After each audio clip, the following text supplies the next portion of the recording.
Having trouble with the Corgi music. Biscuit, hum a few bars. Why is this phone going crazy? Well, we might not have any Corgi music today because the phone is doing that, which it's not supposed to do. Wait, it's stopping. Oh, I don't know. Hey, this is Sally Morgan, physical therapist, craniosacral therapist, and Tellington T-Touch practitioner. And this is Tristan. He's a Corgi and stuffed Corgi, Tristan's girlfriend. And we're still here at the Super Pet Expo in Edison, New Jersey. And it's going to be a busy day today because the weather outside is pretty cold and gray and unpleasant. Yesterday it was 84, sunny and beautiful. Anybody with a pet took them for a walk and played outside and had a barbecue. It was a good day for outdoor people. We were inside. I did my talk about harnesses. A lot of people came to look at and purchase harnesses, which is a good thing. We're always very happy when people get a new T-Touch harness because we know there's one more happy dog, and maybe that person or their dog will show someone else a T-Touch harness and have more happy dogs. So that's exciting. We got a big basset hound coming this morning for a harness fitting and a cranial session. I got to do a couple of cranial sessions yesterday for a Shih Tzu and a Papillon and a wolf, which was exciting. There is a fellow here with a wolf, an actual wolf, that he's raised since she was 5 weeks old. She's a great big wolf. I mean, she is bigger than any German Shepherd. Not as big as some of like the Bernese mountain dogs, some of those big dogs. Well, she's bigger than a Bernie, but Leonberger, definitely smaller. But just energetic and long-legged. I took a lot of pictures of the wolf because of the way she's cowhocked and she's splayed out in front, and her knees are broad, kind of like a cardigan Corgi. So I thought that was an interesting thing. I might include some pictures of her in some of my classes that I teach about anatomy for craniosacral. Oh, here she is walking by now. If I didn't have a dog on my lap, I'd call her over. So, yeah, no, he's too little. But she is just a spectacular wolf, and it's nice to be here with her. So one of the things I thought I'd talk about today is, how do you know when you should bring your dog to an expo? It seems like a great idea to bring your pet to a place like this. We had a turtle yesterday with a tutu, beautiful big turtle walking around. Came at the end of the day when it was more quiet, fine. We've had bunnies in costumes, holding them up against the person so they're safe, they're fine. Plenty of cats on leashes, cats in strollers, they were fine. And there are a lot of dogs that are really stressed. First of all, we see dogs coming in here that are wearing poor equipment, maybe a collar or a harness that's twisting, and they're pulling and pulling, and the floor is concrete with paint, so it's slightly slippery, but a lot of these dogs are just so out of balance and splaying everywhere, and it's too exciting for them to be here. They could really hurt their backs and their patellas. So it would be much better in that case, if you're going to bring your dog, to just bring him for a quick walk around and then take him home and come back and enjoy the day by yourself. We've also seen some puppies coming in, which is fine. Be prepared with some paper towels and a spray to clean up if your puppy has a tinkle in here, because it is an exciting place for a puppy to pee-pee. And it's a great place to socialize a puppy. 99% of the dogs here are pretty friendly with other dogs. I've only seen 4 or 5 that are barky and snarky with other dogs.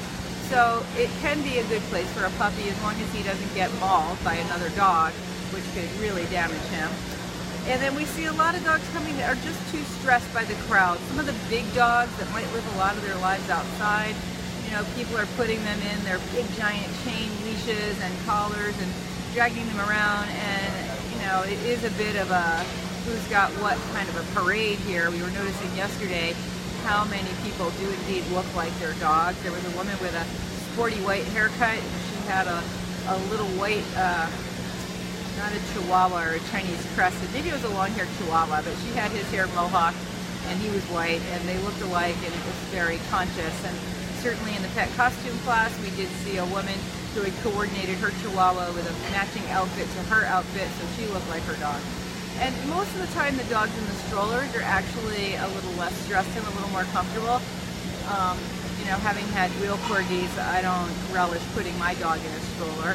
But it is a safe way to bring your dog to a big event like this and have him be comfortable And unless you have a crate like mine that folds up and you can carry it over your shoulder and then assemble it if you're in a stationary spot, maybe listening to the lectures, that's a good thing to do. But if your dog doesn't do well with crowds or he's not good with other dogs, this is not a good place to bring him. Or if you are really stressed in big crowds, it's going to stress your dog out to bring him to a place like this. So that's not a great idea. But for the vast majority of dogs we've seen, they're social, they're happy, they're meeting other dogs of their breed. I've seen dozens of Corgis. I just met a Corgi this morning named Razor, a little tri-colored Corgi who works in the glass blowing booth over across the way. And he was having a great time. Of course, Tristan was thinking of snarking him, but he just looked out of his box and said, "Don't come closer." So that was okay. But really think about it when you bring your dog to a place like this. A good practice for bringing your dog to a place like this, a lot of Home Depots and Lowe's will let you bring your dog there. And we're all shopping for gardening at this time of the year, unless you're in North Dakota under the snow, Danny. And make sure your dog's not peeing on some of the outdoor supplies at those stores. But if your dog is happy and comfortable in a place like that and greeting people calmly, then there's a good chance he'll be fine at a place like a big pet expo. And there is a real blessing in bringing your dog to a place like this because there's veterinarians and trainers and holistic practitioners and people like me doing body work on dogs. And so it's a good place to get your dog introduced to some services. A lot of the people that have been seeing me have been coming first thing in the day and near the end of the day when it's a lot calmer for a dog that's got some stuff going on. If your dog isn't very healthy, if your dog's undergoing chemotherapy for cancer, his immune system is going to be low. This is not a good place to bring him because there's all kinds of dogs and animals here. We had a person walking around with a parrot on their head. And they have just come from the Parrot Expo area. But still, that parrot was fine and happy, used to crowds, and probably does performances. So it doesn't matter what kind of pet you have. If your pet's happy going out and about, it could be a good thing to bring them to a pet expo. And you certainly have plenty of booths here to buy cute little clothes for your dogs and lots of different kinds of toys and shoes. And my sister's got a host of holistic products over at her booth. And there's just, a whole variety of things to do, including going to lectures. My sister's talks today are on feeding senior pets, an important idea for people to be aware of, and also what is a senior pet. A lot of her dogs are over 15 years old, so were they seniors at 7 or 8, which is what a lot of vets say, or did they become seniors when they were 10 or 12, which is what I usually think of my dogs when they're seniors. And I'll be doing my talk about connecting with animals and about my book. I'm very excited about that information because I think if people are more connected with their animals, they'll be able to make better choices for them, like whether or not your dog will be a happy guy at an expo. The dock dogs are getting ready over there. There's a lot of barking, and that's very exciting. And some of the dogs that people bring in here get very excited about the barking for the dock dogs. And if that's the case, then you can bring them way to the other end of the expo and take him shopping for a new bandana, and those dogs won't be so distracting to him. So, looking forward to a big day here because the weather is really pretty terrible, not like it is in the Midwest, but not great. And so people that were enjoying the outdoors yesterday probably have decided today's their big day to come to the expo. And I have a basset hound coming in about 5 minutes, so I can't wait to meet him. Apparently, like so many bassets, so I think this phone's dead. Like so many bassets, he just likes to lay down in the middle of his walk and then he won't move. And he's very particular with the treats he likes to get him moving again. And I have to say, I've known a lot of bassets that do this. I don't know.